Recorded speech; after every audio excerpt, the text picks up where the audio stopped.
Hello again. Hope you're having a beautiful day. I don't know when I'm going to post this, but here it's the weekend and it's sunny again. And so I'm just hanging out having a lazy morning.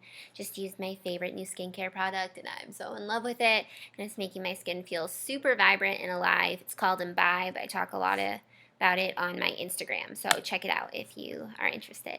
Okay, but this post, I accidentally deleted my other post about how to talk to a friend with an eating disorder and how to support a friend with an eating disorder. So I know that content has been out there, but I just wanted to get it back up on the blog just for reference, things like that for archives and such. So when it comes to talking to someone and supporting someone with an eating disorder that you love and you care about, there's kind of two phases that you need to be aware of. The first is the before they start recovering phase, and then the second is during recovery. And so, when someone you care about has an eating disorder and they're really, you can tell they're not in a good place, they're not in a healthy place, something's very wrong, it's your inclination to want to help them and to want to kind of push them to get better and to really recover and get the help that they need. What a lot of people don't understand is that when someone is in the depths of an eating disorder and when their body has reached a point where they are where they're just too underweight or just really in a bad place biologically, their rational thinking goes away. It's like that's one of the first things to be effective is your rational thinking. And that's why people don't realize what's happening. That's why people think they're fat when they're not.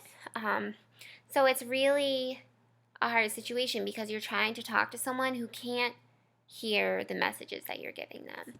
And for me, a lot of people were concerned for a long time. They were like, you're losing a lot of weight. Like, are you trying to be this thin? Just like, let's just eat some more, things like that. And it wasn't that I was in denial. It was like I literally could not recognize it or hear those messages. I was so paralyzed where I was that I would hear those, and when things got really bad, I would recognize they were true, but I didn't know where to go. I genuinely didn't know what to do. People would just be like, "You're so skinny," and I like couldn't even think about eating more. I just didn't know how to gain weight in a way that wouldn't totally freak me out, and it was just really hard. So just be aware of that when you're talking to people, it's not like talking to a normal human being. They really are having a hard time a lot of the time just dealing with the messages that you're trying to give them. And so it's really a tricky situation to deal with, and it calls upon the person who has rational thinking and their best judgment of what the person in need needs most at that time. I luckily was at a point where I hit my rock bottom on my own and I snapped out of it the second I hit that rock bottom. Some people aren't able to do that on their own and do need more intervention, and it just has to be done in the most caring, loving way, but also firm to get that person to the point where they can get help so they can start getting that rational thinking back on track. But I was at a Gabby Bernstein talk, and something that she said to a mother who was concerned about her daughter was, you can't deprive people of their bottom. As much as we want to save people and things like that, and I mean, that's what I'm trying to do with this blog, is help people not hit that, but each person needs to hit their individual bottom, and I guess us who hope to heal and hope to help can only hope that those bottoms are a little less severe. But in order to catapult or to just propel great change, for me at least, I had to hit that bottom for me to be like, okay, this is enough. And so, yeah, that's kind of before someone starts recovering, just something to really be aware of. And I know it's such a hard situation, and no one is a good friend or a good parent or a bad friend or a bad parent because of how they handle it, because you're human too, and you're trying to deal with this really awful situation too. And it's really hard to deal with, but it's just something to be aware of. Then, after they have started recovering, support is equally important. And I think for me, the thing that I needed the most was people just to be aware of what I was going through, which was hard because I didn't really want to tell people what I was going through. And for people just to be there. You don't need to talk about food, talk about weight, talk about how you look, talk about any of that. You just need to be there and let them know that you don't directly know what they're going through, but you know that they are going through something really hard and that you are there if they need to vent, if they need anything. I was listening to another podcast and they said just be a lamp. Just be there and shine light, and that's all you have to do. Don't look for the right things to say. Don't look for advice. And this goes, I think, for anybody who's really suffering with a hard medical condition or their family members suffering with a hard medical condition, because they're just things that so many of us haven't experienced before and we don't know what to say. And they're really sensitive and you don't want to say the wrong thing, but just letting people know that you're there, having frequent check-ins like I'm here, like how are you doing, things like that.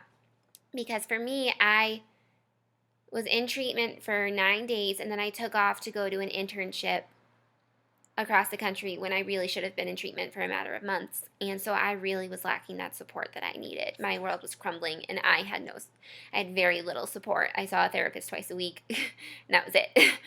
And so that's where I felt very alone a lot of the time. And I would just ask my mom and be like, why aren't people asking me how I'm doing? I don't get it.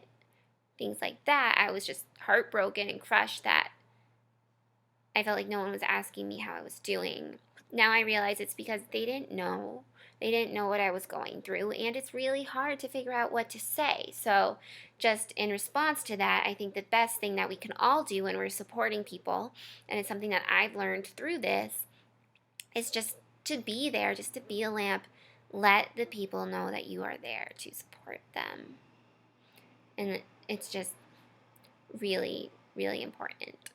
And I'm trying to think, but when it comes to things like that people will probably be pretty sensitive about for a while, obviously any comment about weight, just even if it's you look great or you look healthy, or just don't. If you can help it, just don't. I'm pretty okay. Like right now, me personally, I'm able to just let those float by me and be like, okay, like yeah, that bothers me, but it's not gonna really bother me.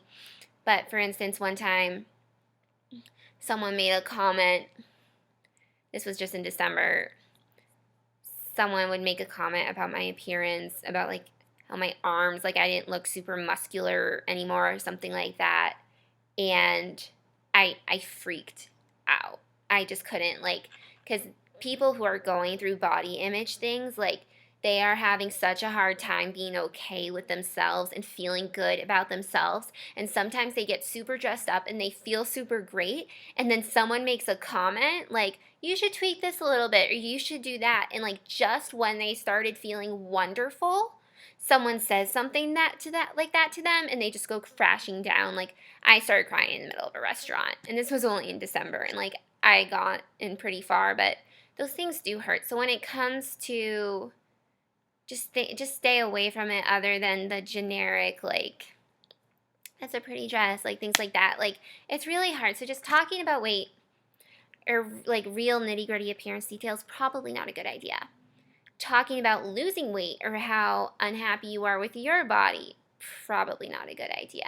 And I know that's hard because you're a human being and you have every right to express what's going on in your life.